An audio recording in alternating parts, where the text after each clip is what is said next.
Hey girl, okay, so I just saw that you have your first client call, that they're interested in your company, want to hire you for a grazing table. Big deal. Don't worry, let's take a breath. I'm here to help you in all the questions that you need to ask. But first, please don't pay attention to the background because I am a mom of a toddler and another baby coming soon. This isn't about me, this is about you because you got some big things coming. Okay, so here's what you want to do. Number one, when you get on the phone with the client, make sure you know what it is for. Is this a birthday party? Can you say happy birthday? Can you sing her happy birthday on the phone? Do that. Number two, is it a mom who's wanting this for her daughter's wedding? Congratulations, ask her, how did he propose? How did this happen? Same thing, if it's the bride directly, say congratulations, where did he propose? Da da da da. Make conversation. If you guys can build that intimacy with the person right off on the phone call before going to business, you've already sealed the deal. Well, I don't guarantee that, but personality goes a long way, especially connection with other people. People like to talk and they like to share. So ask the questions. Next part is you want to be sure you get the information of the date of the event, the location of the event, how many people, and if there's any allergies. These things are super important. These are the 4 definite do's that you want to do. And it doesn't hurt to get the time, morning, afternoon, or night. Also a little bonus, ask them indoor table or outdoor table. Let them know that you do not supply the tables unless you do. And the last thing are the don'ts. This is what you don't want to do on the phone. You don't want to quote them exactly on the phone of what the invoice is going to be.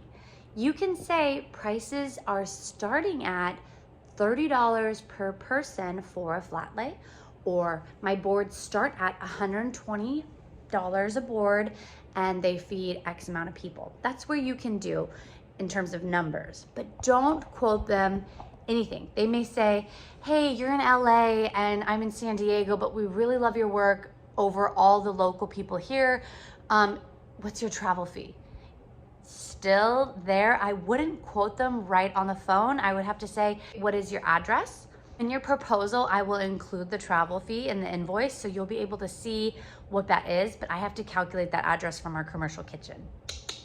And then another time they could potentially ask you for numbers is like, okay, so what are your prices? And so you say $30 per person.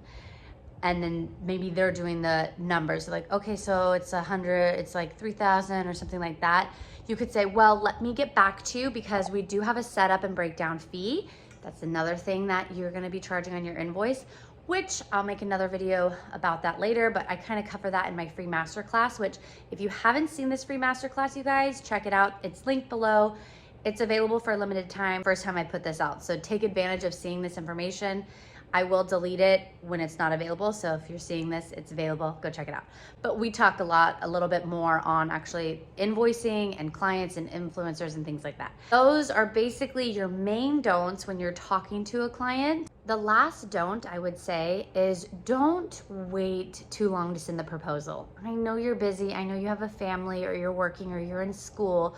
All of these things are super important, but make sure you let them know that you're going to get it to them by a certain amount of time, under 2 days, you guys, because they are calling other caterers. If you can say, oh, I'll get it to you by tomorrow night, and you get it to them by tomorrow morning, even better.